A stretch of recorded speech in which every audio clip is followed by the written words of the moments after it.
राधे राधे। ओम नमो भगवती वासुदेवाय।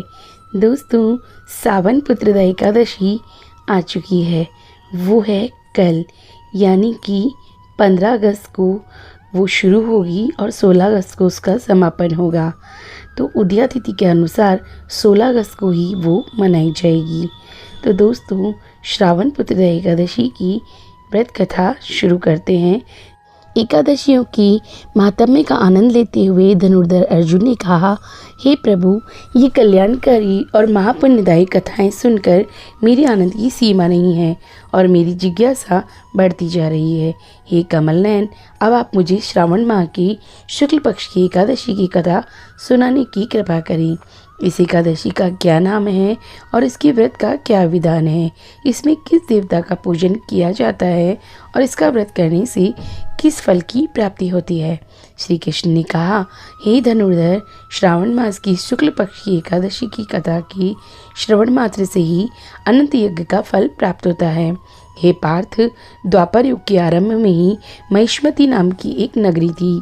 उस नगरी में महाजित नाम का एक राजा राज्य करता था। वो पुत्रहीन था, इसलिए वो सदा दुखी रहता था। उसे वे राज्य, सुख और वैभव सभी कुछ बड़ा ही कष्टदायक प्रतीत होता था, क्योंकि पुत्र के बिना मनुष्य को इहलोक और परलोक दोनों में सुख नहीं मिलता है। राजा ने पुत्र प्राप्ति के बहुत उपाय किए, किंतु उसका हर उपाय निष्फल रहा। जैसे जैसे राजा महाजित वृद्ध अवस्था की ओर बढ़ता जा रहा था, वैसे वैसे उसकी चिंता भी बढ़ती जा रही थी। एक दिन राजा ने अपनी सभा को संबोधित करते हुए कहा, न तो मैंने अपने जीवन में कोई पाप किया है और न अन्यायपूर्वक प्रजा से धन एकत्रित किया है, न ही किसी प्रजा को कष्ट दिया है और न कभी देवता और ब्राह्मणों का निरादर किया है। मैंने प्रजा का सदैव अपने पुत्र की तरह पालन किया है, कभी किसी से ईर्ष्या भाव नहीं किया, सभी को एक समान समझा है। मेरे राज्य में कानून भी ऐसे नहीं हैं जो प्रजा में अनावश्यक डर उत्पन्न करें। इस प्रकार धर्मयुक्त राजा राज्य करने पर भी मैं इस अत्यंत कष्ट को पा रहा हूँ। इसका क्या कारण है? मेरी समझ में कुछ नहीं आ रहा है। आप इस विचार पर विचार कीजिए और इसका कारण क्या है वो मुझे ज़रूर बताइए। क्या इस जीवन में मैं इस कष्ट से मुक्त हो पाऊँगा? राजा के इस कष्ट के निवारण के लिए मंत्री आदि वन को गए, ताकि वहां जाकर किसी ऋषि मुनि को राजा का दुख बताकर कोई समाधान पा सके। वन में जाकर उन्होंने श्रेष्ठ ऋषि मुनियों के दर्शन किए। उस वन में वयोवृद्ध और धर्म के ज्ञाता महर्षि लोमश भी रहते थे। वे सभी जन महर्षि लोमश के पास गए। उन सब ने महर्षि लोमश को दंडवत प्रणाम किया और उनके सम्मुख बैठ गए। महर्षि के दर्शन से सभी को बहुत प्रसन्नता हुई और सब ने महर्षि लोमश से प्रार्थना की कि हे देव, अहो भाग्य हमारे कि हमें आपके दर्शनों का सौभाग्य प्राप्त हुआ। मंत्री की बात सुन लोमश ऋषि ने कहा, हे मंत्रीवर, आप लोगों की विनम्रता से मैं बहुत प्रसन्न हूँ। आप मुझसे अपने आने का प्रयोजन कहें, मैं आपके कार्य को अपने सामर्थ्य के अनुसार अवश्य करूँगा, क्योंकि हमारा शरीर ही परोपकार के लिए बना है। लोमश ऋषि के ऐसे मधुर वचन सुनकर मंत्री ने कहा, हे ऋषिवर, आप हमारी सभी बातों को जानने में ब्रह्मा से भी ज़्यादा समर्थ हैं, अतः आप हमारे संदेह को दूर कीजिए। महिष्मती नाम की नगरी के महाराज महाजित बड़े ही धर्मात्मा और प्रजावत्सल हैं।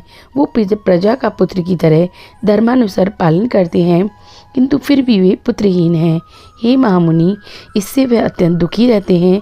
हम लोग उनकी प्रजा हैं, हम भी उनके दुख से दुखी हो रहे हैं, क्योंकि प्रजा का एक कर्तव्य है कि राजा के सुख में सुख माने और दुख में दुख माने।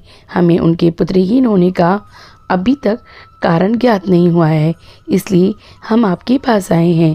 अब आपके दर्शन करके हमको पूर्ण विश्वास है कि हमारा दुख अवश्य ही दूर हो जाएगा, क्योंकि महान पुरुषों के दर्शन मात्र से ही प्रत्येक कार्य की सिद्धि हो जाती है। अतः आप हमें बताने की कृपा करें कि किस विधान से पुत्रवान हो सकते हैं। हे ऋषिवर, ये आपका हम पर, हमारे राज्य की प्रजा पर बड़ा ही उपकार होगा। ऐसी करुणा प्रार्थना सुनकर लोमश ऋषि नेत्र बंद करके राजा के पूर्वजनों का विचार करने लगे। कुछ पलों बाद उन्होंने विचार करके कहा, हे भद्रजनों, ये राजा के पिछले जन्म में अत्यंत उद्दंड तथा बुरे कर्म किया करता था। उस जन्म में ये गांव से दूसरे गांव में घूमा करता था।